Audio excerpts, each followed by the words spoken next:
अगर आप UP triple SC lower PCS की तैयारी करते हैं तो ये वीडियो आपके लिए है, क्योंकि इसमें हम लोग प्रैक्टिस करने वाले हैं यूथ कंपटीशन की जो बुक आती है प्रैक्टिस बुक, उसके हम लोग आज प्रैक्टिस नंबर 3 को यहाँ पर सॉल्व करेंगे। तो बिना देरी किए हम लोग क्वेश्चंस पर चलते हैं। तो आप लोग पूरे वीडियो में बने रहिएगा, क्योंकि इसमें हम लोग 100 क्वेश्चंस सॉल्व करने वाले हैं। और साथ ही इसकी पीडीएफ आप लोगों को मेरे Telegram channel Vivekananda career path, जिसकी लिंक मैंने डिस्क्रिप्शन में दी हुई है, वहाँ से आप सभी को मिल जाएगी। तो वहाँ से आप लोग इसको डाउनलोड कर सकते हैं और खुद से भी प्रैक्टिस कर सकते हैं।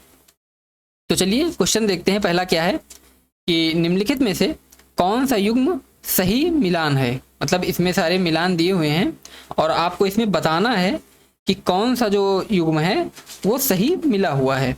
ठीक है, तो देखो पहला क्या है कि आर्य आक्रमण का सिद्धांत किसने दिया था? मार्टिमन व्हीलर ने। मोसोपोटामिया के साथ व्यापार में गिरावट किसने बताया? सीरीन रत्नाकर। शुष्क पर्यावरण का आगमन गुरदीप सिंह। तो इसमें बताओ कौन सा सही है? फर्स्ट सेकंड थर्ड, या फर्स्ट सेकंड थर्ड, या ओनली फर्स्ट और सेकंड, या नन ऑफ दीज। तो बताइए इसका आंसर क्या हो जाएगा? तो देखिए इसका आंसर हो जाएगा सी। ठीक है, इसका आंसर हो जाएगा सी, यानी कि तीनों सही हैं। ठीक, अब आइए नेक्स्ट क्वेश्चन देखते हैं। क्वेश्चन क्या है? अब देखिए हम लोग करेंगे क्या कि क्वेश्चन पढ़ेंगे, मैं क्वेश्चन पढ़ूंगा और आप सभी को 2 सेकंड का पॉज दूंगा, जिसमें आप लोगों को खुद से इसमें आंसर को अपने मन में ही टिक करना है कि हाँ इसका आंसर ये होगा। ठीक है, फिर मैं इसका आंसर बताऊंगा और आप लोगों को देखना है कि आपका सही हुआ या गलत। ठीक, और उसके बाद में आप कमेंट में बताएंगे कि आपके कितने क्वेश्चन सही हुए। मतलब हम लोग इसको एक तरह से मॉक फॉर्मेट में करेंगे। ठीक, तो चलिए देखते हैं क्वेश्चन क्या है। दूसरा कि प्रसिद्ध चित्रकार सैयद अली और अब्दुल समद को किस मुगल शासक ने संरक्षण दिया था? अकबर, शाहजहां, जहांगीर, औरंगजेब।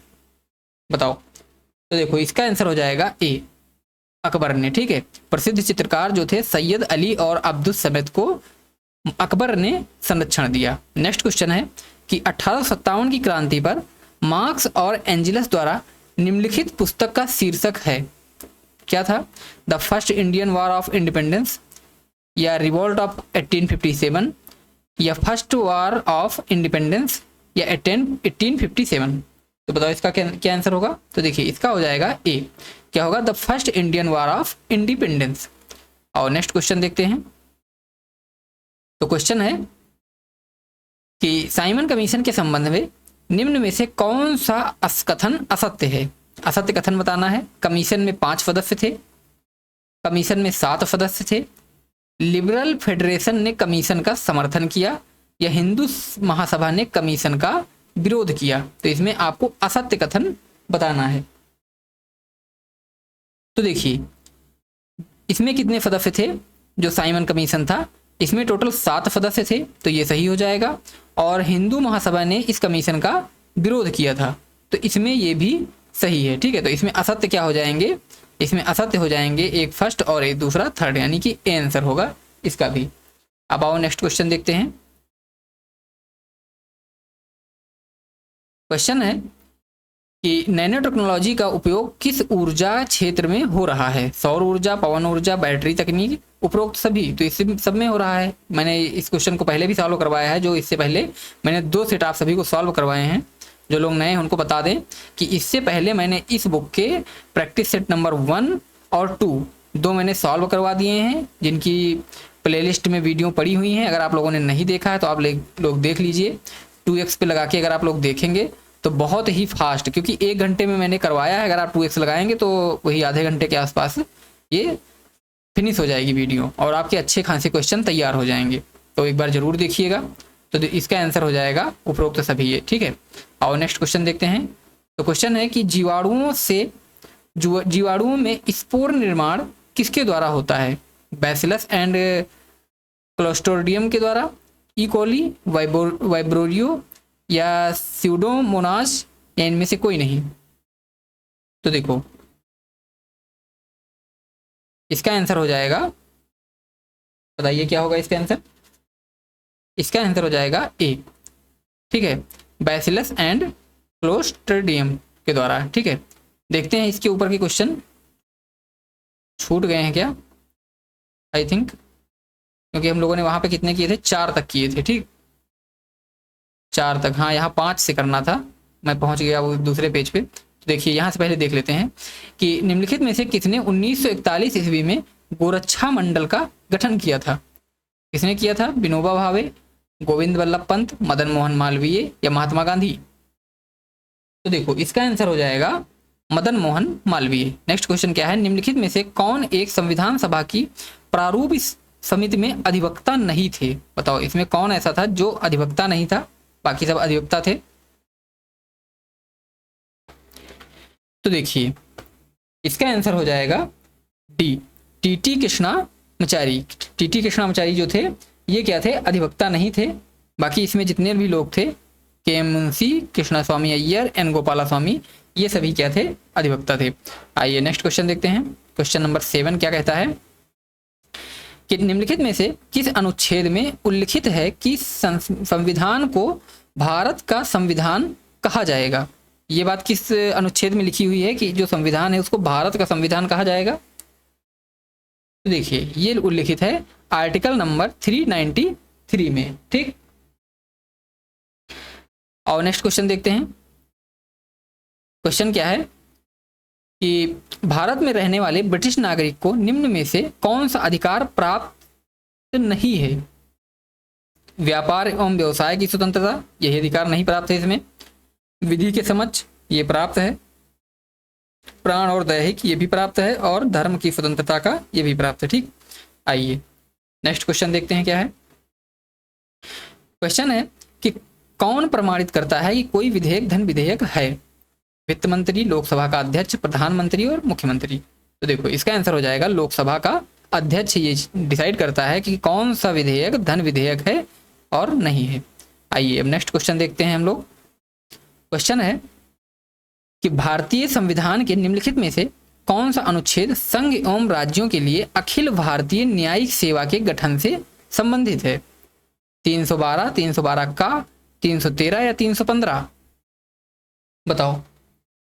तो देखो इसका आंसर हो जाएगा 312। ठीक, जो 312 है ये अखिल भारतीय न्यायिक सेवा के गठन से संबंधित है।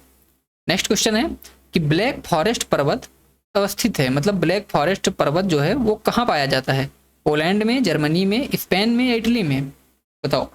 तो इसका आंसर हो जाएगा सी, कहाँ पर? जर्मनी में। ब्लैक फॉरेस्ट पर्वत दक्षिण पश्चिमी जर्मनी के वादेन वुटेमबर्ग, कौन सा?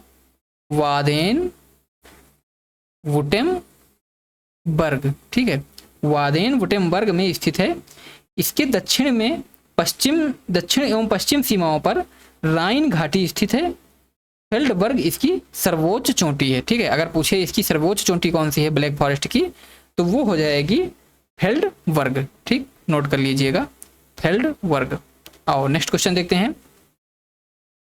क्वेश्चन क्या है कि निम्नलिखित में से कौन सा कथन सही है? कोलार नर्मदा नदी की सहायक है, दूध गंगा गंगा नदी की सहायक है, पेन गंगा कृष्णा नदी की सहायक है, या माल प्रभा गोदावरी नदी की सहायक है?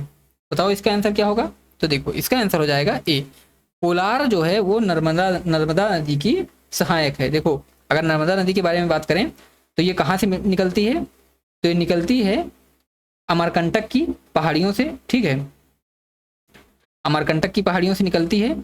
और इसके बारे में देखें तो नर्मदा प्रायद्वीपीय भारत की सबसे बड़ा पश्चिम की ओर बहने वाली नदी है।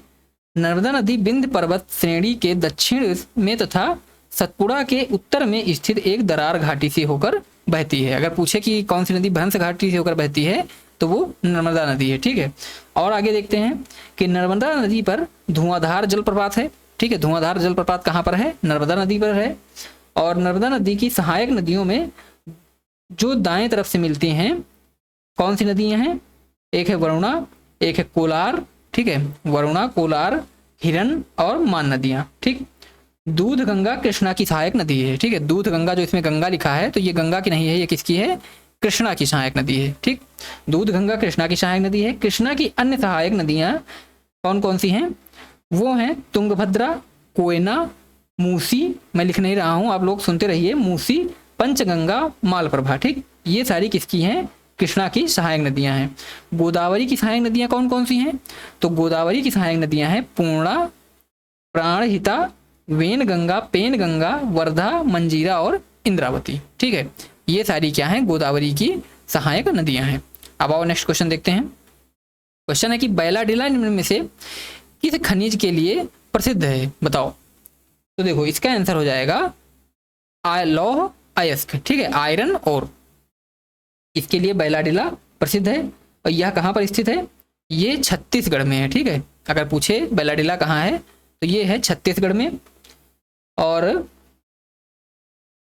बस इसके लिए इसमें इतना ही। आइए आगे देखते हैं कि निम्न में से कौन सा क्षेत्र धान का कटोरा कहलाता है, गंगा सिंधु मैदानी क्षेत्र, उत्तरी पूर्वी क्षेत्र, कृष्णा गोदावरी डेल्टा क्षेत्र या केरल का तमिलनाडु क्षेत्र, केरल तथा तमिलनाडु क्षेत्र, बताओ। तो देखो इसका आंसर हो जाएगा सी, कृष्णा गोदावरी डेल्टा क्षेत्र। ठीक है, कृष्णा गोदावरी डेल्टा क्षेत्र जो है इसको धान का कटोरा कहा जाता है।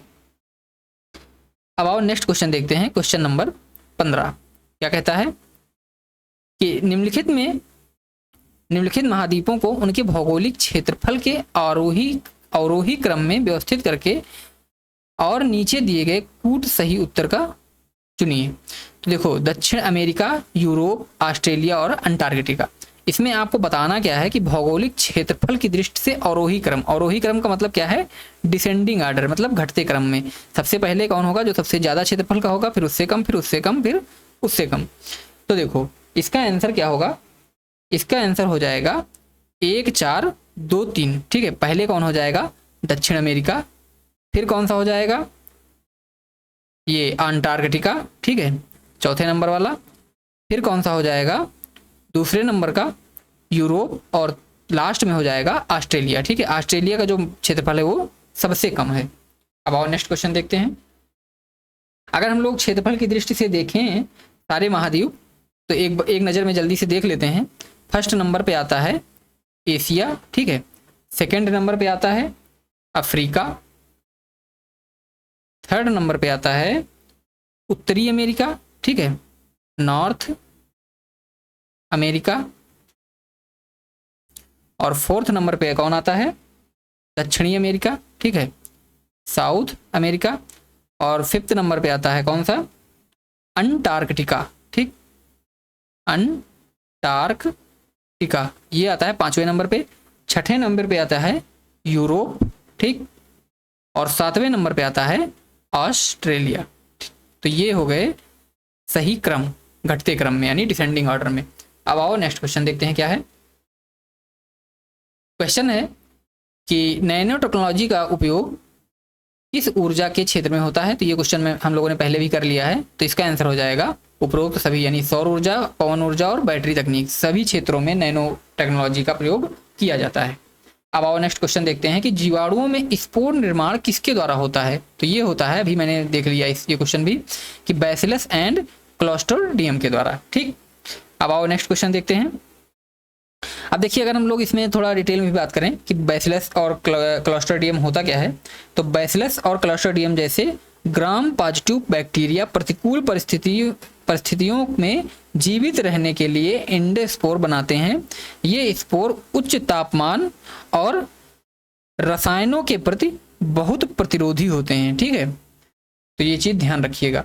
आइए नेक्स्ट क्वेश्चन देखते हैं। क्वेश्चन है कि टीआई प्लाज्मिड किससे संबंधित है, एग्रोबैक्टीरियम ट्यूम्फेंसिया या इकोली या बैसिलस थ्यूरिंजियंसिस या राइजोबियम, बताओ।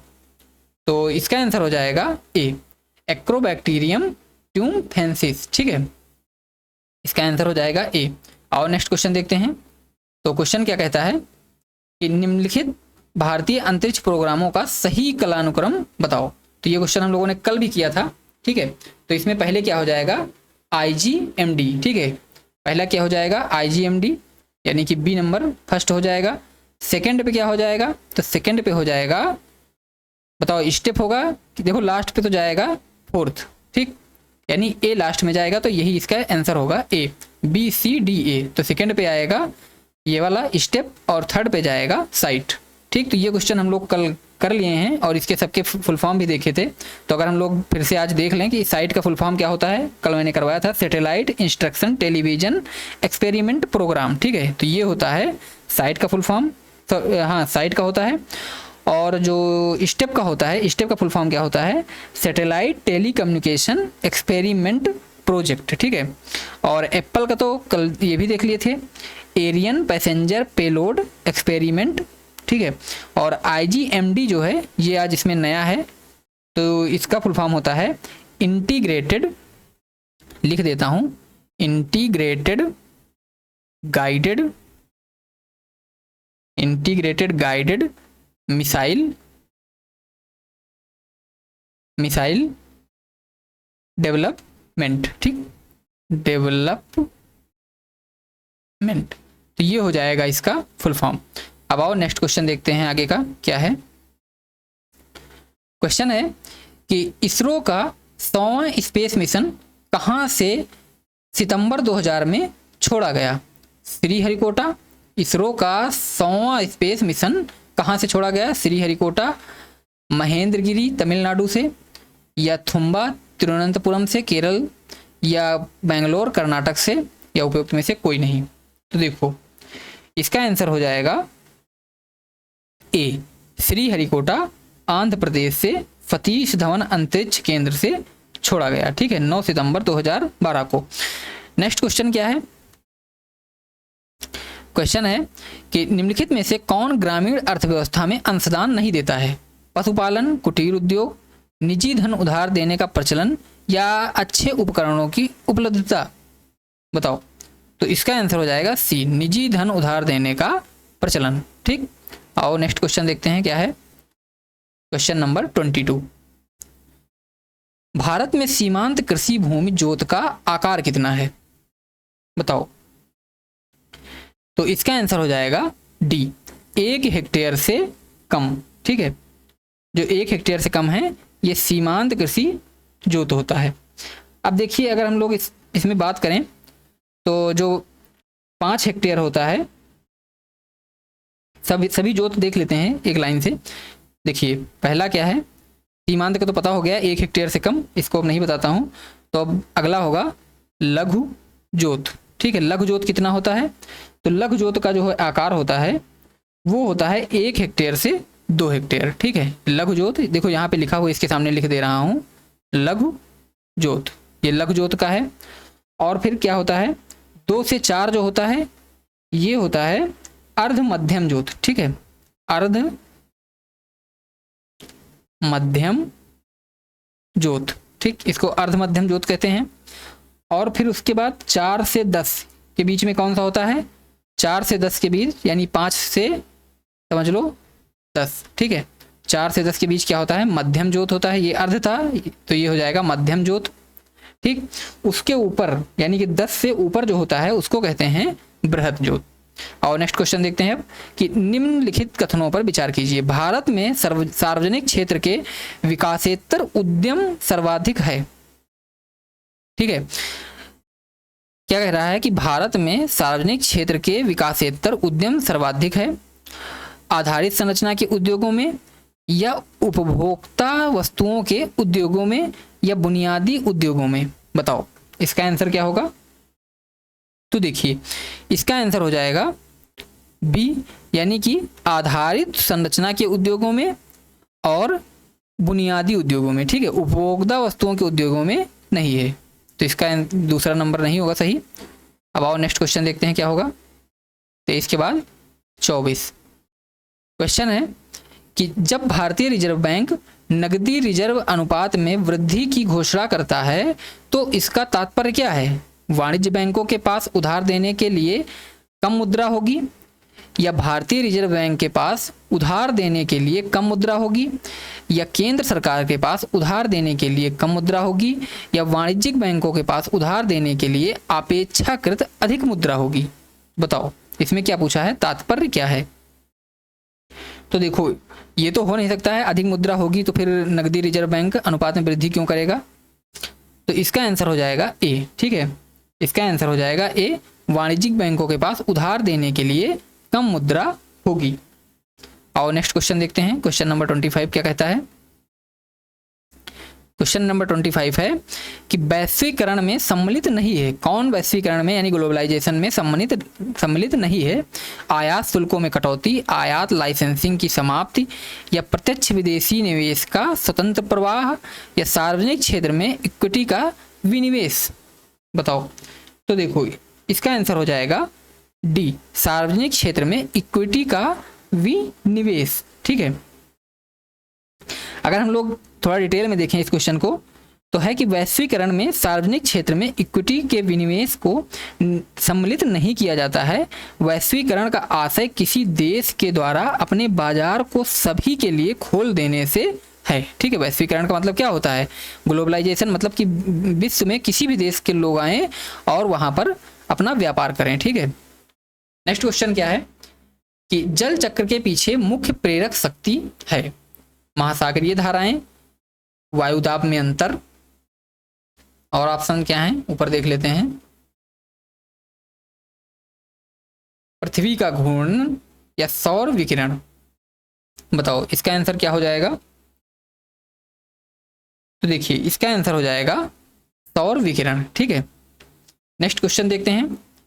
पादपालय यानी कि फाइटोट्रोन एक सुविधा है रोग मुक्त परिस्थितियों में पौधों को उगाने के लिए, या पौधों की संकटापन्न प्रजातियों के संरक्षण के लिए, या नियंत्रित परिस्थितियों में पौधों को उगाने के लिए, या उत्परिवर्तन प्रेरित करने के लिए। बताओ।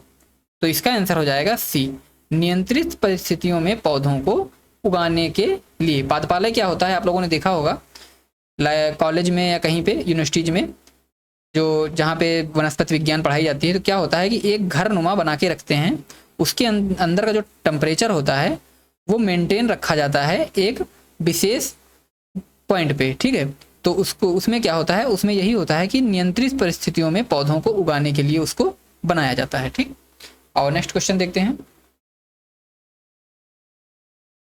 क्या है कि निम्नलिखित में से कौन सा देश 7 यानी कि south Asian wild life enforcement network का सदस्य है। ईरान, इराक, अफगानिस्तान या टर्की। देखो इसका आंसर हो जाएगा सी, अफगानिस्तान। ठीक, नेक्स्ट क्वेश्चन देखते हैं। जैव विविधता निम्नलिखित माध्यमों द्वारा मानव अस्तित्व का आधार बनी हुई है। क्या है, इसमें आपको बताना है कि निम्नलिखित कूटों के आधार पर सही उत्तर चुनिए। ठीक है, इसमें बताना है कि सही क्या है। देखो मृदा निर्माण यानी कि क्वेश्चन क्या है कि जैव विविधता निम्नलिखित माध्यम द्वारा मानव अस्तित्व का आधार बनी है। मृदा निर्माण, या मृदा अपरदन की रोकथाम, या अपशिष्ट का पुनः चक्रण, या सस्य परागण। बताओ इसका आंसर क्या होगा। तो देखिए इसका आंसर हो जाएगा डी। ठीक है, मृदा निर्माण का भी है, मृदा का अपरदन का रोकथाम के लिए भी है, अपशिष्ट का पुनः चक्रण और सस्य परागण, तीनों की बात होती है इसमें। नेक्स्ट क्वेश्चन है क्वेश्चन नंबर 30 क्या कहता है कि अनुमत योग्य शोर के स्तर के संदर्भ में सूची 1 को सूची 2 से सुमेलित कीजिए और सूचियों के नीचे दिए गए कूट सही उत्तर चुनिए। ठीक है, इसमें मिलान करना है। आवासीय क्षेत्र में मतलब इसमें बताना है कि किस क्षेत्र में कितना अनुमत योग्य शोर स्तर है। आवासीय क्षेत्र में कितना है, देखो आवासीय क्षेत्र में होता है 55 dB। ठीक है, तो ए मिलेगा 2 से। शांत क्षेत्र में क्या होता है 50। ठीक है, औद्योगिक क्षेत्र क्या होता है, औद्योगिक क्षेत्र में होता है 70। ठीक है, और व्यापारिक क्षेत्र क्या है, व्यापारिक क्षेत्र बचा एक 65। तो इसमें हो जाएगा 2, 1 4 3, ठीक है, 2 1 4 3। आइए देखते हैं ऑप्शन कौन सा है, 2 1 4 3, सी हो जाएगा। नेक्स्ट क्वेश्चन है कि कारण स्वरूप और विशेषता के आधार पर सूखा किस प्रकार के आपदा के अंतर्गत आता है, भौमिक, जलीय, वायुमंडलीय या जैविक, बताओ। तो इसका आंसर हो जाएगा वायुमंडलीय, ठीक है। देखिए इसमें एटमॉस्फेयर के बहुत ही अच्छे क्वेश्चन दिए हुए हैं, प्रैक्टिस करना बहुत जरूरी है, ठीक है। जो सूखा है वो किस में आता है, वायुमंडलीय में। और नेक्स्ट क्वेश्चन देखते हैं कि राज्य स्तर पर एनडीआरएफ किसके साथ समन्वय करता है, राज्य स्तर पर। तो राज्य स्तर पर किससे करेगा, एसडीएमए से, ठीक है। नेक्स्ट क्वेश्चन देखते हैं 33 नंबर, क्या है कि निम्नलिखित में से कौन सा अत्यधिक सूखा प्रभावित क्षेत्र है, गुजरात का कच्छ, कर्नाटक का पठार, गंगा डेल्टा मैदान या अरावली की पहाड़ियां। तो देखो इसका आंसर हो जाएगा ए, गुजरात का कच्छ, ठीक है। गुजरात का कच्छ अतिरिक्त सूखा प्रभावित क्षेत्र है। यह जल तथा नमी की उपलब्धता सामान्य से काफी कम होती है यहाँ पर, तो सूखे की स्थिति उत्पन्न होती है, ठीक। नेक्स्ट क्वेश्चन है कि निम्नलिखित में से कौन सा जैविक अनुक्रम की प्रवस्थाओं का सही क्रम है, प्रवास, इंग्लिश में देखते हैं माइग्रेशन, इसेसिस, रिएक्शन और स्टेबलाइजेशन, या माइग्रेशन, रिएक्शन, स्टेबलाइजेशन या इसेसिस या इसेसिस, माइग्रेशन, रिएक्शन, स्टेबलाइजेशन या इसेसिस, माइग्रेशन, स्टेबलाइजेशन, रिएक्शन। तो देखो इसमें होगा क्या, पहले तो होगा माइग्रेशन, ठीक है। तो इसेसिस हो नहीं सकता है, तो इनको काट दो, पहले होगा माइग्रेशन, ठीक। माइग्रेशन के बाद में फिर होगा इसेसिस, ठीक है। तो माइग्रेशन के बाद इसेसिस इसी में है, इसका आंसर ए हो जाएगा, 34 का ए, ठीक। आओ इसेसिस क्या है, अगर इनको हम लोग डिटेल में देखें, थोड़ा आपको बता देता हूं। तो देखो माइग्रेशन किसको कहते हैं कि अन्य क्षेत्र से पौधों के बीजों आदि का आगमन, ठीक है। माइग्रेशन क्या होता है, प्रवासन, प्रवास क्या होता है कि किसी एक स्थान से जब बीज दूसरे स्थान पर आते हैं हवा या किसी के द्वारा, तो उसको बोलते हैं प्रवासन या माइग्रेशन। अगर हम इसेसिस की बात करें तो इसेसिस को हिंदी में कहते हैं अस्थापन, ठीक है, अस्थापन। अगर ये अस्थापन होता क्या है कि पौधों के बीजों की स्थापना तथा पौधों का जनन, ठीक है। जब वहां से प्रवास हुआ तो क्या हुआ, फिर उसकी स्थापना की जाएगी और फिर उनके जनन की व्यवस्था की जाएगी, ठीक है। अब नेक्स्ट स्टेप क्या होता है, नेक्स्ट स्टेप होता है रिएक्शन, ठीक। तो रिएक्शन में क्या होता है कि विकसित पौधों के मध्य प्रतिस्पर्धा एवं उसका स्थानीय आवास का प्रभाव, ठीक है। फिर अगला क्या होता है स्टेबलाइजेशन, लास्ट में क्या होगा, स्थिरीकरण, तो लास्ट में होगा ना, स्थिर लास्ट में होगा।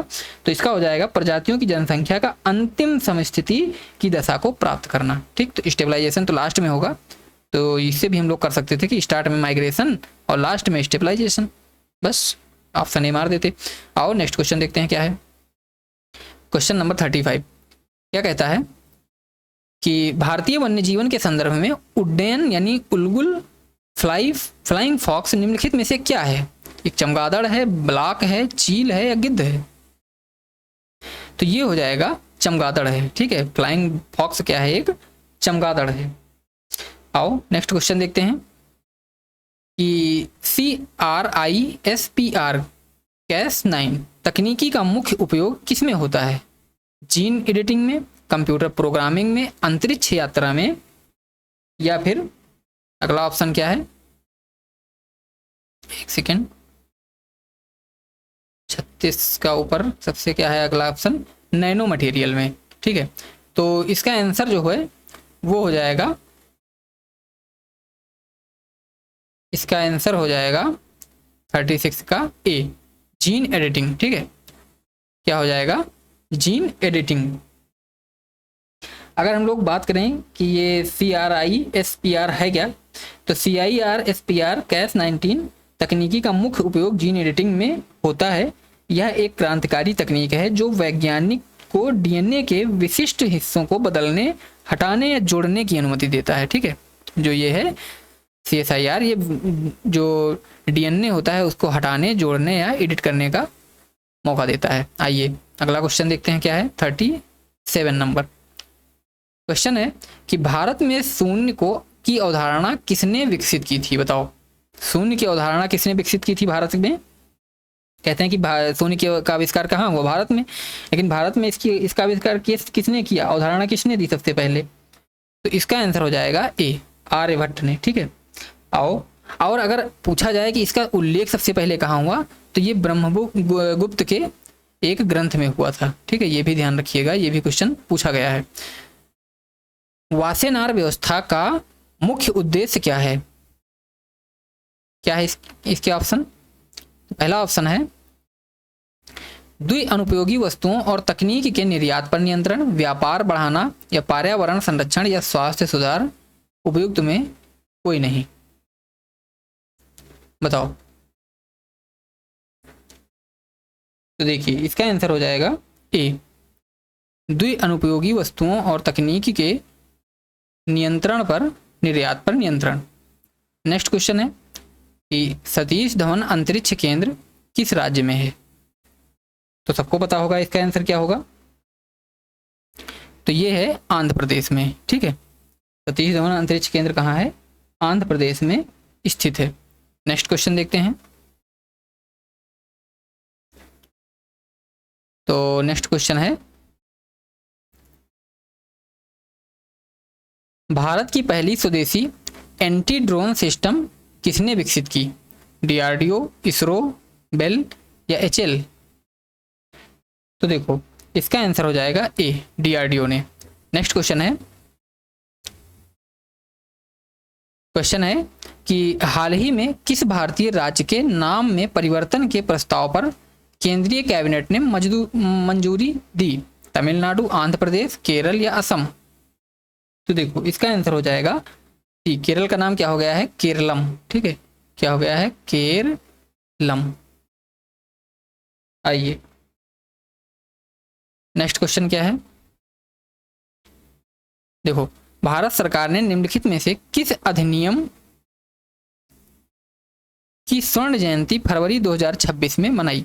बंधुआ श्रम प्रणाली उन्मूलन अधिनियम या प्रोजेक्ट टाइगर? तो देखिए इसका आंसर हो जाएगा बंधुआ श्रम प्रणाली उन्मूलन अधिनियम। ठीक है, आइए अब नेक्स्ट क्वेश्चन देखते हैं। क्वेश्चन नंबर 43 क्या कहता है कि हाल ही में किस संस्था द्वारा सर्टिफिकेट ऑफ ओरिजिन जारी करने हेतु एक डिजिटल पोर्टल लॉन्च किया गया? राष्ट्रीय हरित न्यायाधिकरण यानी एनजीटी, जिसकी स्थापना कब हुई थी? 2010 में। याद रखिएगा ये पॉइंट। राष्ट्रीय जैव विविधता प्राधिकरण या भारतीय खाद्य निगम एफसीआई या रिजर्व बैंक ऑफ इंडिया? बताओ इसका आंसर क्या होगा? तो इसका आंसर हो जाएगा बी, राष्ट्रीय जैव विविधता प्राधिकरण। ठीक है, राष्ट्रीय जैव विविधता प्राधिकरण इसका आंसर होगा। नेक्स्ट क्वेश्चन देखते हैं।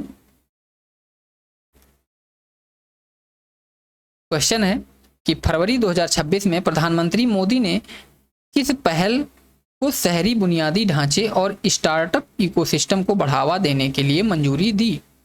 Urban challenge fund, startup India fund of funds 20? बताओ कि दोनों। तो देखो इसका आंसर हो जाएगा दोनों। ठीक है, अर्बन चैलेंज फंड और startup India fund of funds 20। और नेक्स्ट क्वेश्चन देखते हैं कि क्वेश्चन क्या है। पहले थोड़ा ऊपर कर लेते हैं ऑप्शन सारे। देखो क्वेश्चन है कि हाल ही में रक्षा क्षेत्र के किस सार्वजनिक उपक्रम को मिनी रत्न श्रेणी 1 का दर्जा दिया गया है? हिंदुस्तान एरोनॉटिक्स लिमिटेड एचएल को, या बीएल भारत इलेक्ट्रॉनिक्स लिमिटेड को, या Mazagon dock shipyard limited MDL को, या वाईएल यंत्र इंडिया लिमिटेड को? तो देखो इसका आंसर हो जाएगा डी, यंत्र इंडिया लिमिटेड को इसका दर्जा दिया गया है। ठीक, अब आइए देखते हैं मैथ के क्वेश्चन। ठीक है, आज हम लोग मैथ के क्वेश्चन साथ में ही करते हुए चलेंगे। क्या दिया गया है मैथ के में कि पाई चार्ट विभिन्न दैनिक गतिविधियों में लगने वाले घंटों की संख्या को निर्धारित करता है। एक दिन में कुल 24 घंटे होते हैं। ठीक है, जो ऊपर चार्ट दिया गया है इसमें टोटल क्या है? 24 घंटों की बात की गई है। अब इसमें आप लोगों को क्लियर दिख नहीं रहा होगा तो मैं बता देता हूँ। कि देखिए इसमें क्या है? स्पोर्ट। ठीक, मैं लिख देता हूँ इसमें क्या है, स्पोर्ट, इसमें 3 लिखा हुआ है। ये है स्लीप, जो थोड़ा थोड़ा दिख रहा है, स्लीप, इसमें लिखा है 8। ये है होमवर्क, ठीक, होमवर्क क्या है, होमवर्क है 4। और ये है स्कूल, स्कूल में कितना है, 2। और ये क्या है, अदर, ठीक है, अदर में भी क्या है, 2। और कोई बचा, और कोई नहीं बचा, ठीक है। और ऐसे डिवाइड किया गया है, देख लीजिए, ठीक है। रुको 1 मिनट देख लेते हैं, और कोई इसमें तो नहीं दिया गया है, नहीं और कोई नहीं है, ऐसे इसको डिवाइड किया गया है, ठीक। अब इसमें क्वेश्चन क्या पूछता है, आओ देखते हैं। देखो याद कर लो या कहीं लिख लो इसको अलग, क्योंकि अभी ये हट जाएगा कि इसमें कितना दिया हुआ है। अब देखो यहाँ पे हम लोग देखेंगे, दिन का कितना हिस्सा स्कूल और अन्य गतिविधियों में बिताया जाता है, ठीक। दिन का कितना हिस्सा स्कूल और अन्य गतिविधियों में बिताया जाता है। तो देखो स्कूल के लिए कितना था, 2, ठीक है। और अन्य गतिविधियों के लिए कितना था, कितने घंटे थे, 2, यानी कि 4 घंटे, ठीक। 2-2 घंटे करके 4 घंटे थे। और टोटल कितने घंटे हैं, स्कूल का कितना हिस्सा, टोटल हैं 4 बटे टोटल हैं 24, ठीक है। टोटल कितना है, रुको 1 मिनट देख लेते हैं कि इसमें कोई गलती तो नहीं हो रही है। देखिए स्कूल के लिए उसमें 2 नहीं था, स्कूल के लिए उसमें था 7, ठीक है। अगर 2 उसमें मैंने लिखवाया है तो वो आप सुधार कर लीजिएगा। स्कूल के लिए था 7 और अदर के लिए था 2, तो 7 और 2 मिलके कितना हो जाएगा, 9 और बटे 24। अगर हम लोग इसको सॉल्व करेंगे तो 3 त्रिक 9, 3 बटे 24, यानी 3 बटे 8, इसका आंसर ए हो जाएगा। बहुत ईजी है। नेक्स्ट देखते हैं कि सोने से संबंधित केंद्रीय कोण का माप ज्ञात कीजिए, ठीक है। अब सोने के लिए कितने घंटे दिए गए हैं, तो सोने के लिए दिए गए हैं उसमें 8 घंटे, ठीक। सोने के लिए 8 घंटे दिए गए हैं। टोटल घंटे कितने हैं, 24। तो 24 के लिए जो कोण होता है, यानी टोटल के लिए कोण कितना होगा, अगर पूरा ये एक वृत्त है तो वृत्त का पॉइंट से कोण होता है 360, तो पूरे के लिए हो जाएगा 360। अगर नहीं पता है तो ये लिख लो कि टोटल 24 है और उसके लिए केंद्रीय कोण कितना है, 360। तो हमसे 8 का पूछा है, तो हम लोग इसको अगर 3 से इधर मल्टीप्लाई कर दें और 3 से इधर मल्टीप्लाई कर दें तो 8 आ जाएगा। तो 3 से इधर कर दो, 3 से इधर कर दो, तो 8 बराबर 3 एकम 3, 3 दूनी 6, 120, ठीक है। इसका आंसर ए आ जाएगा।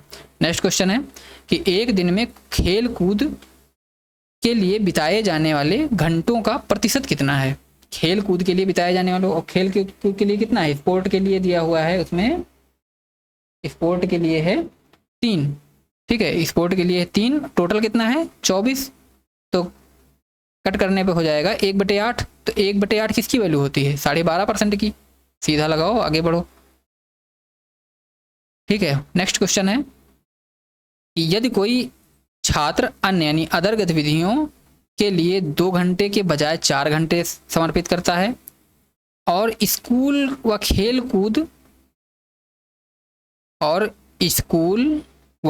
कूद गतिविधियों में से 1 घंटा कम करता है, यानी स्कूल से 1 घंटा और खेल कूद से 1 घंटा कम करता है, तो स्कूल के घंटों में लगभग कितने प्रतिशत की कमी आएगी। तो देखो स्कूल के लिए घंटे कितने थे, 7, और इसमें कमी कितने का करता है, 1 की, यानी 1 की कमी करता है कितने में, 7 में। तो 1/7 की फ्रैक्शन वैल्यू कितनी होती है, 14, सही, 2/7, तो यानी 14 के आसपास हो जाएगी। तो इसका आंसर सी हो जाएगा।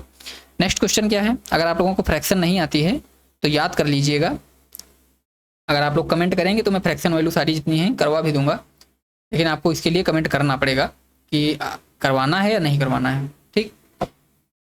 नेक्स्ट क्वेश्चन है कि एक दिन में खेल, अन्य और स्कूल पर बिताए गए समय तथा सोने, खेल और गृह कार्य पर बिताए गए समय का अनुपात क्या है। यानी पहला क्या पूछा है, खेल, अन्य और स्कूल। तो खेल पर कितना उसको टाइम मिला था, 3 का, और अन्य पे कितना मिला, 2 पर, और स्कूल के लिए कितना था, 7। तो 7, 2, 9, 3, 2, 5 और 7, 9, 7, 7, 2, 9, 3, 12, यही तो होगा, हाँ सही है। उसके बाद क्या है, सोने, खेल और गृह कार्य। सोने के लिए उसको कितना टाइम मिला, 8, और खेल के लिए उसको कितना मिला, फिर से खेल पूछा है तो 3, और गृह कार्य के लिए उसको कितना मिला था, गृह कार्य के लिए मिला था उसको 4 घंटे, ठीक है। तो 8, 4, 12 और 3, 15। तो ये हो जाएगा। अब इसका अनुपात पूछा है तो काट लो इसको, 3 चौको 12, तीनों बच्चे 15, बी हो जाएगा इसका आंसर। अब आओ नेक्स्ट देखते हैं। देखिए नेक्स्ट डी क्या है। देखो इसमें भी आप लोगों को नंबर्स क्लियर आई थिंक नहीं दिख रहे होंगे, तो आप लोगों को बता देता हूँ इसमें नंबर्स क्या हैं। देखो एक बार पहले आप लोग नंबर्स नोट कर लो जो भी हैं, फिर उसके बाद हम लोग करवाएंगे। तो देखो यहाँ पे है 4500, ठीक है, ये है 4500। देखो ये जो इसमें ये दिया हुआ है, पहला फूड के लिए है, पहला फूड के लिए है, दूसरा रेंट के लिए है, तीसरा क्लॉथ के लिए है और चौथा मूवीज़ के लिए है, ठीक है। यही क्रम सारे में है, जितने भी हैं सब में पहला फूड के लिए है, दूसरा रेंट के लिए, ये तो आपको लोगों को पढ़ने में आ रहा होगा, तीसरा क्लॉथ के लिए है, चौथा मूवी के लिए है। अब देखो नंबर्स क्या हैं, तो नंबर्स जो नहीं दिख रहे हैं उनको मैं बता दे रहा हूँ। तो इसमें पहला है 4500, दूसरा है ये 6520, तीसरा है ये 3520, ठीक 3520, और चौथा है 1520। इसमें क्या है, ये 5000 है, ये कितना है 9500 है, और ये कितना है 7425 है, और ये क्या है 2550 है, ठीक। ये आई थिंक दिख रहा होगा 3225 है, और ये कितना है, ये है 9875, और ये है 2050। ये कितना है 6525 है, ठीक है 6525। ये कितना है 11228 है, सबसे ज़्यादा है ये। और ये कितना पड़ेगा, ये है 3854, ठीक है, और ये है कितना 2000, ठीक। अब आओ क्वेश्चंस को देखते हैं, आप लोग ये नोट कर लीजिएगा अगर नहीं नोट किए हैं। देखो इसमें जो डी आती है, एक आती है बहुत ईजी आती है, और दूसरी जो आती है वो आती है थोड़ा डिफ़िकल्ट, ठीक है। डिफ़िकल्ट क्या होता है, उसमें जो नंबर से या जोड़ना घटाना होता है वो थोड़ा ज़्यादा डिफ़िकल्ट होते हैं, उनको करना टाइम लेता है बस, और कुछ डिफ़िकल्ट नहीं होता है, प्रोसेस बिल्कुल ईजी होता है। देखिए किस शहर में 1 महीने के दौरान व्यक्ति द्वारा किया गया वह अधिकतम है, बताओ किस शहर में 1 वर्ष के दौरान किया गया वह अधिकतम है। तो अगर हम लोग देखें तो देखो इसमें क्या है, इसमें सारे कम ही हैं, ठीक है। इसमें भी देखो ये देखो इसमें 5000 है ये, और ये वाला कितना है 3225 ही है, ये 9800 है, ये 9500 है, फिर भी ये बराबर नहीं हो पाया। ये इसमें कितना है 7425 है, ये भी इससे कम ही है, और ये 2500 है, ये भी कम है, यानी ये भी हो नहीं पाएगा, ये भी हो नहीं पाएगा। अब बचे इसमें ये दो, इन दोनों में कौन सा होगा, क्योंकि इसमें देखो 5000 है, इसमें 6000 है, इसमें 9500 है, इसमें 11000 है, ठीक है, और इसमें 7400 है, तो यहाँ पे 38 है, ये थोड़ा कम है, और यहाँ 2500 है, तो यहाँ पे क्या हो जाएगा, यहाँ पे है 2000। तो इन दोनों को हम लोग जोड़ के देख लेते हैं, पता चल जाएगा बड़े आराम से, ठीक।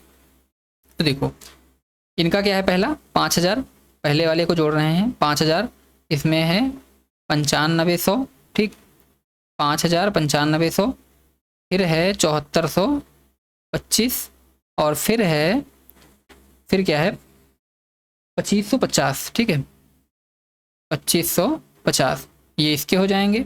इसको जोड़ लेते हैं, क्या है पहला है 6525, दूसरा है ये वाला पहले लिख लेते हैं, तो दूसरा है 3854, ठीक 3854, और ये है 2000, ठीक, और लास्ट में हम लोग लिख लेंगे 12 28 और एक एक्स्ट्रा इधर, ठीक है।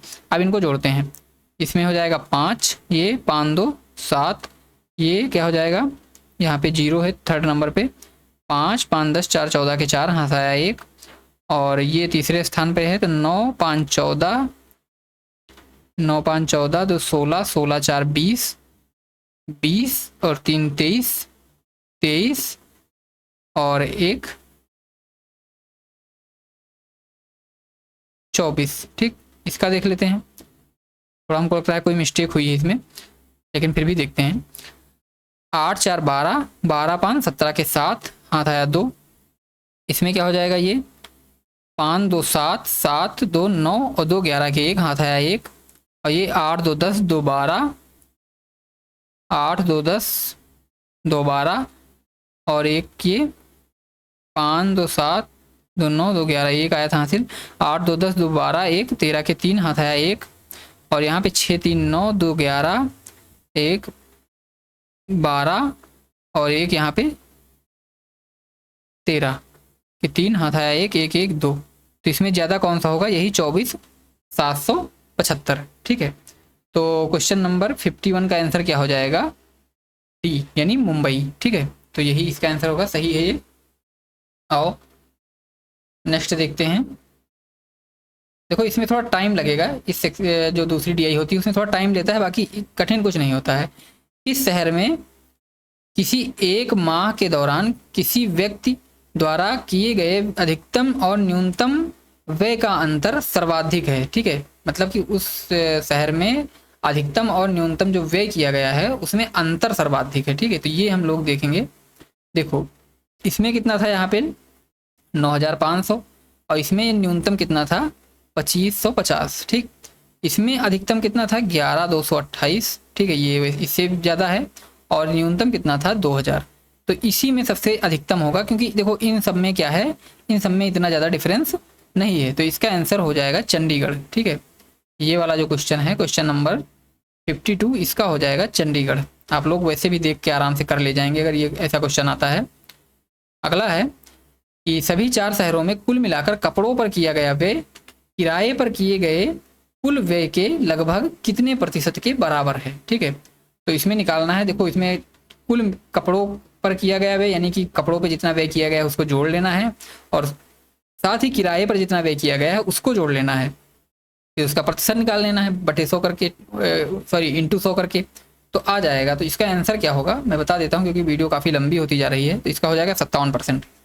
अगला क्वेश्चन है कि किस शहर में फिल्मों पर किया गया व्यय सभी 4 शहरों में फिल्मों पर किए गए औसत व्यय के निकटतम है। तो देखो सभी 4 शहरों के फिल्मों पर औसत व्यय जो होगा वो निकाल लेते हैं, तो पता चल जाएगा बड़े आराम से। तो आओ यहाँ पर देखते हैं फिल्मों पे कौन सा आता है।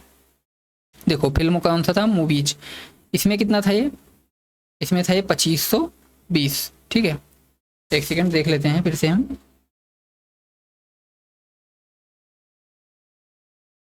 देखो इसमें है 1520। ठीक है, 1520। और इसमें कितना है 2550, 2550। और इसमें है 2050, 2050। और इसमें है 2000। ठीक है, लास्ट में है 2000, इसमें है 2000, इसमें है 2050, इसमें है 2550, इसमें है 1520। अब और जोड़ लेते हैं, 0 और 5 5 10 2 12 के 2 हाथ आया 1। और यहाँ पे क्या हो जाएगा 5 5 10 1 11 के 1 हाथ आया 1।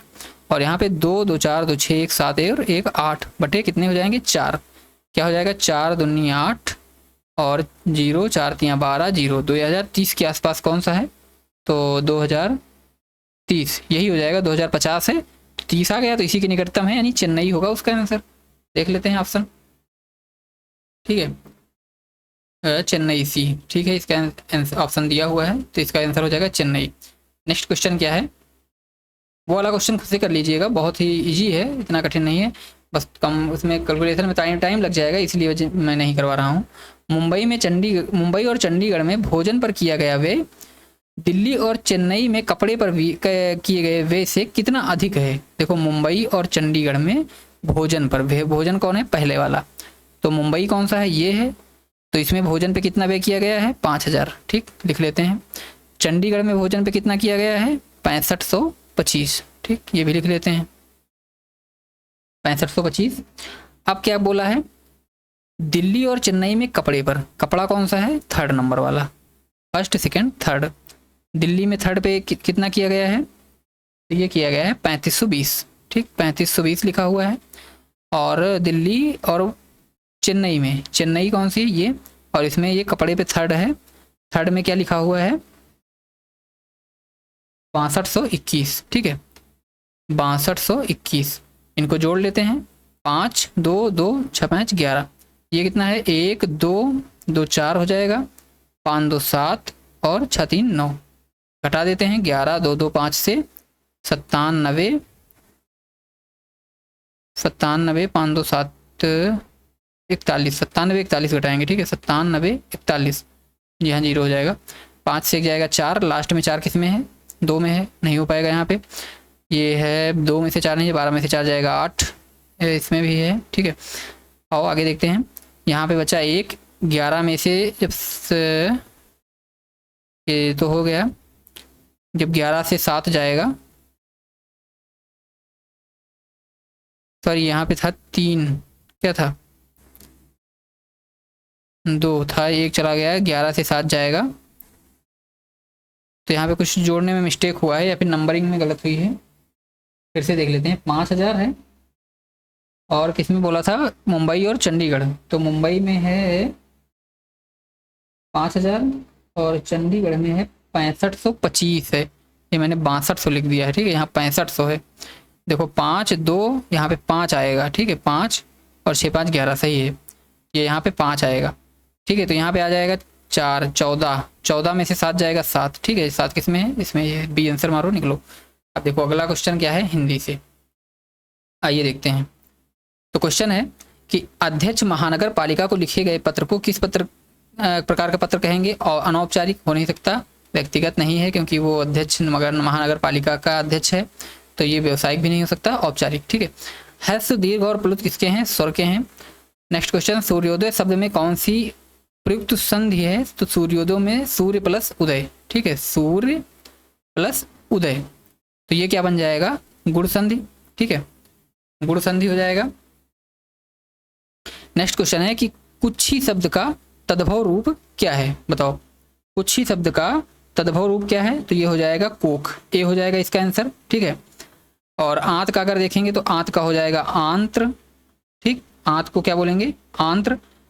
अच्छ किसका है? तो अच्छ है आंख का, ठीक है, अच्छ है आंख का। और पक्षी किसका हो जाएगा? पंछी, ठीक है। पक्षी इसमें नहीं दिया है, पक्षी का हो जाएगा पंछी, ये हो जाएगा। अब और नेक्स्ट क्वेश्चन देखते हैं, क्या है कि निम्न में वर्तनी की दृष्टि से शुद्ध शब्द है अधिकर, अनुसरण, अध्ययन, आगामी, ठीक है। देखो पढ़ने से ही तो पता चल गया होगा, अधिकार छोटी लगेगा, अनुसरण में ये नहीं हो सकता, आगामी आगामी होता है, तो इसका हो जाएगा अध्ययन, ठीक है, ठीक। नेक्स्ट क्वेश्चन है कि वाक्य का वर्गीकरण कितने आधारों पर किया जाता है? बताओ। तो ये किया जाता है 2 आधारों पर, कौन कौन से? रचना के आधार और अर्थ के आधार पर, ठीक है। पहला हो जाएगा रचना के आधार पर, और दूसरा है अर्थ के आधार पर, ठीक है। नेक्स्ट क्वेश्चन है कि रामू जो बड़ा खिलाड़ी है, कल उसकी टांग टूट गई, इस वाक्य में उचित विराम चिन्ह कौन सा होगा? बताओ। रामू जो बड़ा खिलाड़ी है, कल उसकी टांग टूट गई, तो इसमें हो जाएगा अल्प विराम का यूज, ठीक है। इसमें क्या होगा? अल्प विराम का यूज होगा, कि जैसे कहाँ पे अल्प विराम लगेगा? रामू के बाद। रामू जो बड़ा खिलाड़ी है उसकी कल टांग टूट गई, ठीक। और नेक्स्ट क्वेश्चन देखते हैं, क्वेश्चन नंबर 63 क्या है कि 9 दिन चले 2.5 कोस से क्या तात्पर्य है? बताओ। तो इसका आंसर हो जाएगा अधिक परिश्रम का थोड़ा फल मिलना। नेक्स्ट क्वेश्चन है कि करण कारक किस वाक्य में है? क्या होता है? कल मैंने इसका डिटेल में बताया था, कर्ता ने कर्म को करण से, ठीक है, से मतलब बाई। राम को फल ये नहीं हो सकता, वह कलम से लिखता है, ठीक है, तो इसका आंसर यही हो जाएगा। राम की ये भी नहीं होगा, वृक्ष से पत्ते गिरते हैं। देखो से इसमें भी है, से इसमें भी है, लेकिन इसमें अलगाव है, ठीक है, तो ये हो जाएगा अपादान, ध्यान रखिएगा। अपादान से तो लगा है लेकिन क्या है? अलगाव हो रहा है, तो ये हो जाएगा अपादान, तो इसका आंसर हो जाएगा बी। नेक्स्ट क्वेश्चन क्या है? 65 नंबर, तिमिर का विलोम शब्द है, तो तिमिर का विलोम क्या हो जाएगा? तिमिर का हो जाएगा आलोक, ठीक है। देखिए जैसा क्वेश्चन में वर्ड होगा, जैसा क्वेश्चन में शब्द दिया होगा, बिल्कुल उसी से मिलता जुलता, यानी उसी की जाति का शब्द होना चाहिए। तो देखो प्रकाश का भी अर्थ उजाला ही होता है और ज्योतिर्मय भी होता है, आभास ये तो नहीं है, लेकिन आलोक, इसका आंसर हो जाएगा आलोक, ठीक है। अब आ गया क्वेश्चन कंप्यूटर का, देखते हैं क्वेश्चन क्या है। निम्नलिखित में से किस डिवाइस का उपयोग कंप्यूटर एडेड डिजाइन यानी CAD जैसे एप्लीकेशनों के लिए किया जाता है? निम्नलिखित में से किस डिवाइस का उपयोग कंप्यूटर एडेड डिजाइन जैसे एप्लीकेशनों के लिए किया जाता है? स्पीकर, स्कैनर, पैंटोग्राफ या प्लॉटर? तो देखो इसका आंसर हो जाएगा बी। ठीक है, इसका आंसर क्या हो जाएगा? B, pantograph. नेक्स्ट क्वेश्चन है कि राष्ट्रीय सुरक्षा के हवाई यातायात और रडार को नियंत्रित करने के लिए किस प्रकार के कंप्यूटर का उपयोग किया जाता है? Digital, hybrid, analog, personal? बताओ इसका आंसर क्या होगा? तो देखो इसका आंसर हो जाएगा बी, हाइब्रिड कंप्यूटर। ठीक है, इसका आंसर क्या हो जाएगा?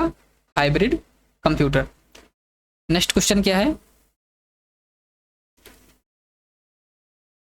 क्वेश्चन है कि बुद्धिमान एजेंट के माध्यम से महसूस करते हैं और के माध्यम से कार्रवाई करते हैं। ठीक है, इसमें पूछा है कि the intelligent agent sense through, किसकी थ्रू से खाली स्थान भरने हैं, और टेक एक्शन, किसकी थ्रू से एक्शन लेते हैं। तो देखो इसका आंसर हो जाएगा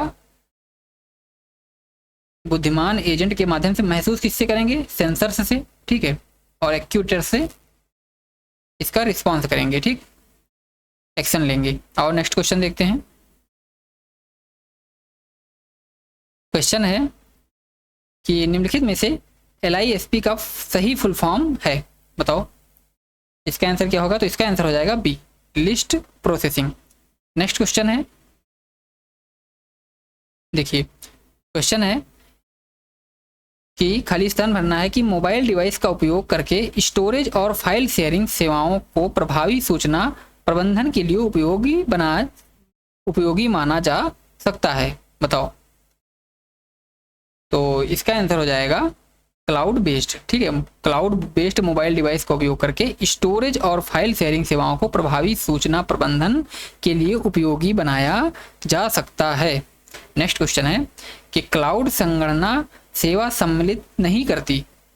क्लाउड संगणना यानी cloud computing service doesn't included software सेवा, वैद्युत चुंबकीय वर्णक्रम आवंटन आधारित संरचना सेवा यानी इंफ्रास्ट्रक्चर एज अ सर्विस, या फिर अगला ऑप्शन क्या है? Option number D, platform as a service. तो देखो इसका आंसर हो जाएगा वैद्युत चुंबकीय वर्णक्रम। ठीक है, और नेक्स्ट क्वेश्चन देखते हैं 72 क्या कहता है कि बैंकिंग शब्दावली में क्या है? पिन। बैंकिंग शब्दावली में पिन का संक्षिप्त रूप क्या है? पिन का फुल फॉर्म क्या होता है? बताओ।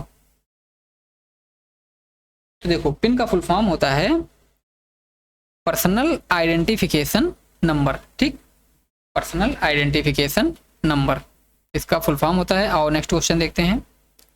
तो क्वेश्चन है कि ई गवर्नेंस मल्टीमीडिया और मनोरंजन के संदर्भ में IECT शब्द का क्या अर्थ है? बताओ, IECT का फुल फॉर्म पूछा है, तो इसका आंसर हो जाएगा, पहले ऑप्शन पढ़ लेते हैं कि Indian electronics and common technology, information electronics and computer technology, information electronic and communication technology, या integral electronic and communication technology. तो देखिए इसमें हो जाएगा सी। ठीक है, information electronic and communication technology. आओ नेक्स्ट क्वेश्चन देखते हैं। क्वेश्चन है कि MS वर्ड में निम्नलिखित में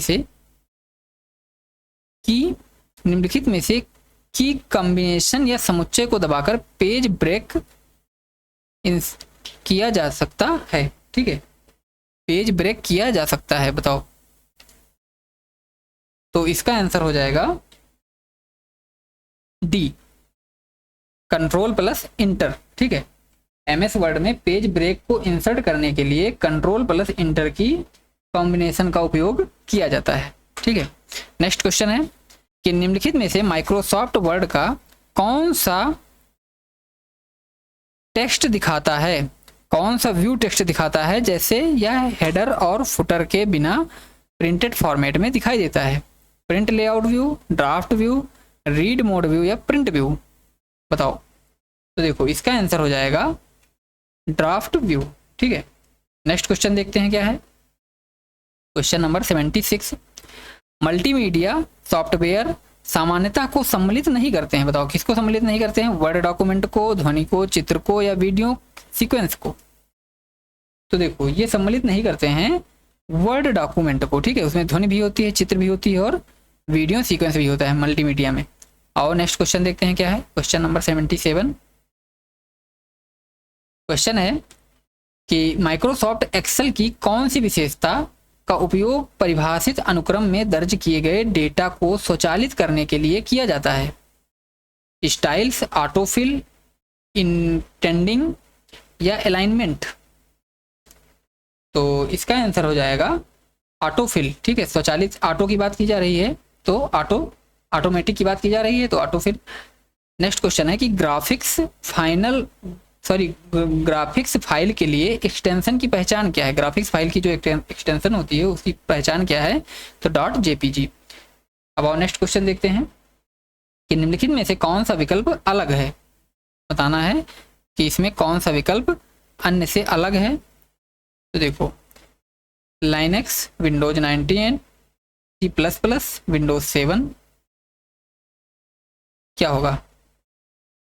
तो देखो इसका आंसर हो जाएगा C++। ये क्या है, एक लैंग्वेज है, ठीक है, और ये सब क्या है, ये ऑपरेटिंग सिस्टम है, विंडोज, लाइनक्स, विंडोज 98, विंडोज 7। और नेक्स्ट क्वेश्चन देखते हैं, प्रोसेस्ड डेटा को के रूप में जाना जाता है, प्रोसेस्ड डेटा को किस नाम से जाना जाता है, तो ये जाना जाता है इंफॉर्मेशन के नाम से। प्रमुख आभूषण बाजार उत्तर प्रदेश के किस शहर में स्थित हैं, अब यहाँ से स्टार्ट हो गया है यूपी स्पेशल। तो इसका आंसर बताओ क्या होगा, तो इसका आंसर हो जाएगा मेरठ। नेक्स्ट क्वेश्चन क्या है,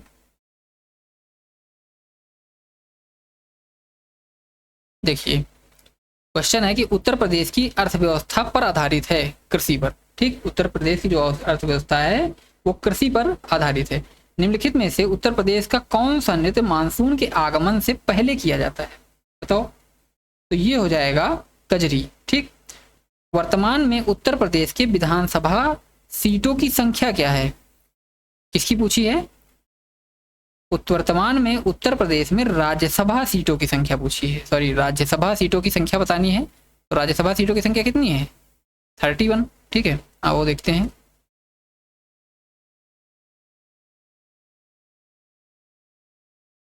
देखिए क्या है, 31। नेक्स्ट क्वेश्चन है कि निम्नलिखित में से कौन सा क्रांतिकारी संगठन रामप्रसाद बिस्मिल से संबंध नहीं था, हिंदुस्तान रिपब्लिक एसोसिएशन, शिवाजी समिति, अनुशीलन समिति या मातृ देवी, बताओ। तो देखो इसका आंसर हो जाएगा सी, अनुशीलन समिति। नेक्स्ट क्वेश्चन है, क्वेश्चन क्या है कि आत्मनिर्भर भारत रोजगार योजना यानी ABRY के तहत पात्रता मानदंड के संबंध में निम्नलिखित कथनों पर विचार कीजिए। क्या विचार करना है, पहले ये देख लेते हैं नीचे,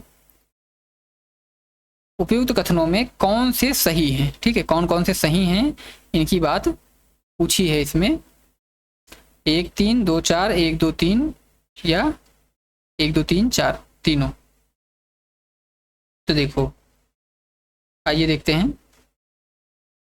तो पहला ऑप्शन है कि कर्मचारी को 1 अक्टूबर 2020 से पहले EPFO के साथ पंजीकृत किसी भी प्रतिष्ठान में नियोजित नहीं होना चाहिए। तो ये क्या है, सही है कि गलत है, और देखते हैं। देखिए ये हो जाएगा सही। फिर है कर्मचारी को 15,000 से कम मासिक वेतन मिलना चाहिए, ये भी सही है। कर्मचारी के पास 1 अक्टूबर 2020 से पहले यूनिवर्सल अकाउंट नहीं होना चाहिए, ये भी सही है। फिर क्या है, कर्मचारी को 1 अक्टूबर 2020 से पहले EPF योजना में योगदान देना चाहिए, ये गलत है। तो इसका आंसर हो जाएगा डी। आओ नेक्स्ट क्वेश्चन देखते हैं। क्वेश्चन नंबर 87 क्या कहता है कि जिला बनने से पहले शामली जिले की तहसील थी, मतलब किस जिले की तहसील थी, और इसे जिले के रूप में मान्यता मिली तो इसका प्रारंभिक नाम क्या हुआ? तो देखो इसका आंसर हो जाएगा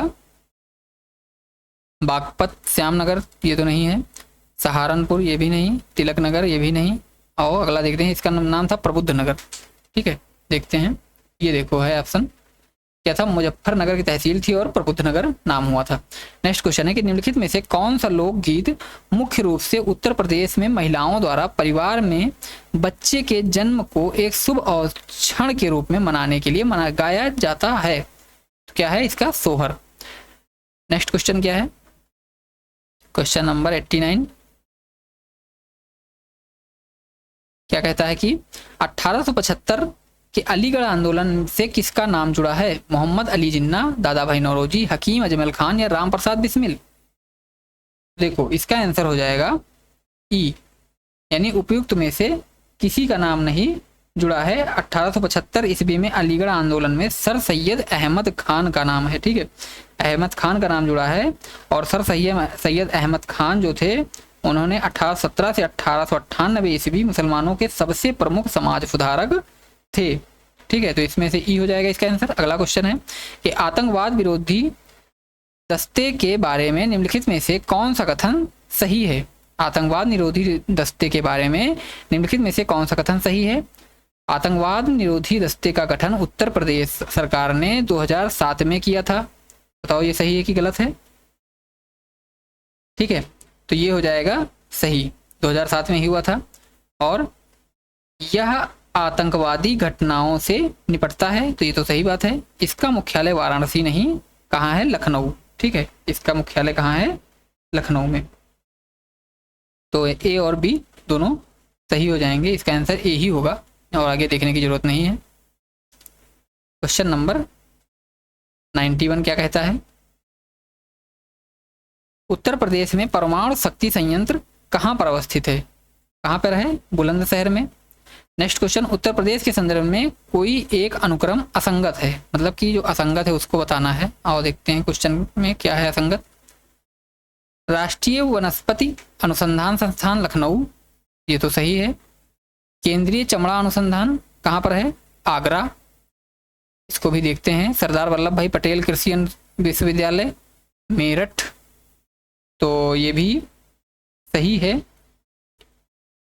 और भारतीय दलहन अनुसंधान कानपुर, ये भी सही है, तो इसका आंसर यही हो जाएगा बी। ठीक है, बी जो है ये इसमें गलत दिया गया है। आओ नेक्स्ट क्वेश्चन देखते हैं क्या है 93 नंबर, कि अज्ञेय किस साहित्यिक आंदोलन के प्रमुख प्रतिपादक थे? द्विवेदी युग, छायावाद, छायावाद और प्रगतिवाद, प्रयोगवाद एवं द्विवेदी, नई कविता और प्रयोगवाद? बताओ। तो देखो इसका आंसर हो जाएगा डी, नई कविता और प्रयोगवाद के थे। ठीक है, नई कविता और प्रयोगवाद। अज्ञेय का पूरा नाम क्या था? सच्चिदानंद हीरानंद वात्स्यायन अज्ञेय। ठीक, नेक्स्ट क्वेश्चन आओ देखते हैं क्या है 94 नंबर, संयुक्त प्रांत आगरा एवं अवध की राजधानी को इलाहाबाद से कहाँ स्थानांतरित किया गया था? संयुक्त प्रांत आगरा एवं अवध की राजधानी को इलाहाबाद, देखो पहले कहाँ थी? पहले तो आगरा थी, फिर कहाँ पे आई? इलाहाबाद। इलाहाबाद से डायरेक्ट लखनऊ। ठीक, सी हो जाएगा इसका आंसर, 94 का सी। नेक्स्ट क्वेश्चन है कि उत्तर प्रदेश विधान परिषद की निम्नलिखित संरचना का उनकी संगत संख्या से मिलान करें। देखो अगर इस क्वेश्चन में अगर हम थोड़ा और डिटेल में देखें तो क्या होगा कि 1921 में इसको आगरा बनाया गया था। ठीक है, 1921 में संयुक्त प्रांत आगरा एवं अवध राजधानी को इलाहाबाद से लखनऊ स्थानांतरित किया गया था। ठीक, 1921 में इसको लखनऊ स्थानांतरित कर लिया था इलाहाबाद से। और फिर क्या हुआ था, लखनऊ को वर्ष 1935 में औपचारिक राजधानी घोषित किया गया। आज़ादी मिलने के लगभग 2.5 वर्ष बाद 24 जनवरी 1950, ठीक 24 जनवरी 1950 यानी 1950 को उत्तर प्रदेश नाम प्राप्त हुआ। ठीक है, इसका नाम उत्तर प्रदेश कब रखा गया? 24 जनवरी 1950 को, याद रखिएगा। इसी दिन उत्तर प्रदेश का स्थापना दिवस भी मनाया जाता है। और इसी दिन क्या घोषित हुआ था? 2018 में ओडीओपी। ठीक, ओडीओपी जो घोषित हुआ था, ओडीओपी की स्थापना उत्तर प्रदेश में इसी दिन हुई थी। 24 जनवरी 2018 को। उत्तर प्रदेश विधानसभा परिषद की निम्नलिखित संरचना, और देखते हैं संरचना और संख्या क्या है कि राज्यपाल द्वारा कितने मनोनीत किए जाते हैं, तो ये किए जाते हैं 10, ठीक, राज्यपाल द्वारा 10 किए जाते हैं। स्थानीय निकायों से कितने आते हैं, तो स्थानीय निकायों से आते हैं 36। और नीचे देख लेते हैं, बहुत ईजी है। स्थानीय निकायों से मैंने कितने बताए 36, विधानसभा क्षेत्र से कितने आते हैं 38, और शिक्षकों द्वारा 8, ठीक। तो ये हो जाएगा इसका मिलान, यानी कि ए बी हो जाएगा, बी 2 पे दिया है, यानी ये कट कर दो, फिर ए तो दिया ही है। थर्ड पे कौन जाएगा, थर्ड जाएगा डी पे, तो डी इसमें है, इसका आंसर यही डी हो जाएगा। आओ नेक्स्ट क्वेश्चन देखते हैं। क्वेश्चन नंबर कौन सा होगा 96। क्या है कि 2008 में उत्तर प्रदेश में किस जिले का नाम बदलकर काशीराम नगर किया गया था, तो ये किया गया था कासगंज को, ठीक है। 96 का क्या हो जाएगा डी, 2008 में इसका काशीराम नगर नाम पड़ा था। और नेक्स्ट क्वेश्चन देखते हैं कि बुंदेलखंड मिट्टी में पाई जाती है, बुंदेलखंड मिट्टी में पाई जाती है पश्चिमी मैदान, गंगा के मैदान, तराई क्षेत्र या दक्षिण पठार, तो क्या है ये, तो इसका हो जाएगा दक्षिण का पठार। नेक्स्ट क्वेश्चन क्या है, क्वेश्चन है कि उत्तर प्रदेश ने आईटी, टेक्सटाइल, वस्त्र, हस्तशिल्पकला और गैर पारंपरिक ऊर्जा जैसे विभिन्न क्षेत्रों को पूरा करने के लिए राज्य में कितने SEZ यानी विशेष आर्थिक क्षेत्र को मंजूरी दी है, 31, 11, 30 या 21, बताओ। तो देखो इसका आंसर हो जाएगा ए, 31 क्षेत्रों को मंजूरी दी है। किस क्षेत्र में, टेक्सटाइल यानी वस्त्र के क्षेत्र में, और IT के क्षेत्र में, हस्तशिल्प कला के क्षेत्र में। अब आओ क्वेश्चन नंबर देखते हैं 99, ठीक है। 900 का आंसर आपको देना है कमेंट में। उच्च श्रेणी के सिलिका बलुआ पत्थरों के बड़े भंडार क्रमशः इलाहाबाद और चित्रकूट जिलों के किन क्षेत्रों में पाए जाते हैं, जो उत्तर भारत में के कांच उद्योग की आपूर्ति का पारंपरिक स्रोत हैं, बताओ। खांडेसरा और थार्री नहीं हो सकते, बामपुर और तौराहा गलत है, सल्लाहपुर और करवी ये भी नहीं होगा, शंकरगढ़ और नरगढ़ यही होगा इसका आंसर, ठीक। और नेक्स्ट क्वेश्चन देखते हैं। क्वेश्चन है कि उत्तर प्रदेश के निम्नलिखित जनपदों का पश्चिम से पूर्व का सही क्रम बताना है, ठीक है। तो इसका आंसर आपको कमेंट में देना है, और साथ ही बताना है कि क्लास आप सभी को कैसी लगी। और अब हम मिलेंगे आपको नेक्स्ट क्लास में, ठीक है। और मैंने इससे पहले जो अभी तक करवा दिया है टॉपिक वाइज जो डिस्कशन हम करवा रहे हैं, तो उसमें डिजास्टर मैनेजमेंट, ठीक है, डिजास्टर मैनेजमेंट, और साथ ही साइंस टेक। देखो डिजास्टर मैनेजमेंट तो ख़त्म होने वाला है, एक क्लास इसकी और बची है, तो ये ख़त्म हो जाएगा। अगर आप लोगों को बढ़िया क्वेश्चन प्रैक्टिस करने हैं तो आप लोग वहाँ से जाकर कर सकते हैं। साइंस टेक के अभी मैंने 2 ही वीडियो डाले हैं, तो इसको भी मैं जितना करवा पाऊंगा करवा दूंगा। अभी तक मतलब कि कोर्स तो पूरा करवा ही दूंगा इसका सारा, लेकिन जितने भी क्वेश्चन करवाऊंगा बिल्कुल टॉप क्वेश्चन होंगे। अगर आप लोग देख के जाएंगे तो इसमें 98% उम्मीद है कि क्वेश्चन फंसेंगे जरूर, 100%, ठीक है। तो आज के लिए इतना ही रखते हैं, फिर मिलते हैं आपको नेक्स्ट वीडियो में। जय हिंद।